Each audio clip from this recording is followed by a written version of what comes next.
a lot of this series from Colorado and Edmonton had a little bit of the track meet, the normal stuff. I mentioned a couple episodes back about, usually the regular season is all track meet and not a lot of cycling.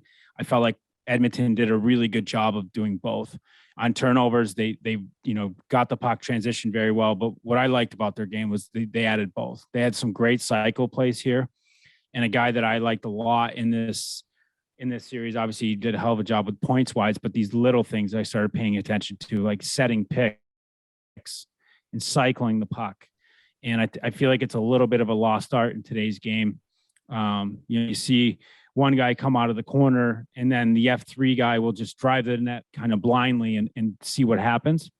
Again, learning from what we're watching here and watching, top end players, watch Draisaitl and how he sets picks for Connor. He buys him time. And that time that he's buying for him is huge. Like if you can set a pick and buy, like a normal teammate, 1 or 2 seconds, it's huge. When you can buy a guy like McDavid, like 1 or 2 seconds, think about that. It's insane. A step. Like I'm thinking on the defensive side of things, like if I'm defending a player and all of a sudden I got to make that split second decision. Do I go this way or that way around this essential moving pick? Obviously, ideally, I would try to hope that he bumps into me and I can sort of, flop a little easier for an interference play. But if it's a really good moving pick where it's not interference, I have to reroute myself. And with the speed and power of a lot of these guys, like it takes a half stride and that puck's going to be a chance opportunity for the net. And I think Draisaitl is one of the best players in the game now on sort of slowing the play down. Even though it's a fast-paced game, he really possesses and has so much poise, and his creativity, he makes all the players around him way better. Yeah, he's unbelievable. I love the way he uses his frame when he has the puck for puck protection. And then again, on these kind of things like setting picks, buying time for his teammates, he's super smart with it, and pick and rolls. Like he's unbelievable pick and roll.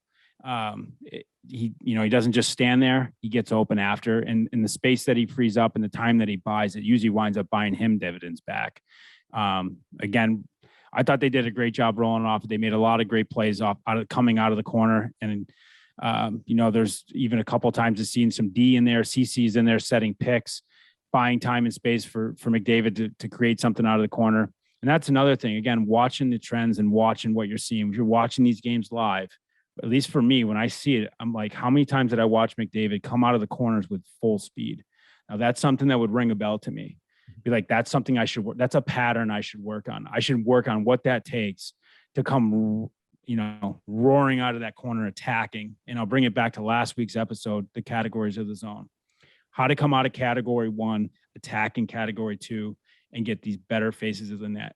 What does that look like? And again, when we watch these games, you watch these live games, for me, it shows me those patterns. Like, what does that look like? Where do I need to start my speed? You know what I mean? And you see, like, McDavid's kind of always in motion. He's always moving. He's always ready to pounce. And I think that combined with your teammates reading off each other, cycling the puck, and cycling the puck doesn't mean one guy takes it up the wall and just randomly throws it down. Because I know there's that drill in practice. You've probably done it 1,000 times. I know I've done it 1,000 times. 3 guys just go and we go do. And then sometimes you get up to the point and then 3 guys go in that shoot.